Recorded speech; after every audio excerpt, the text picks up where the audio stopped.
In this month's lesson on Inspired to Paint, we are going to be painting poinsettias, but we're going to be focusing in on negative shapes.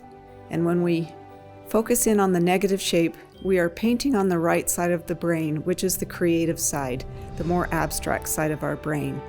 And by doing this, we're painting shapes and not things. We'll start by focusing in on larger shapes. And then as the painting progresses, we move to the smaller shapes.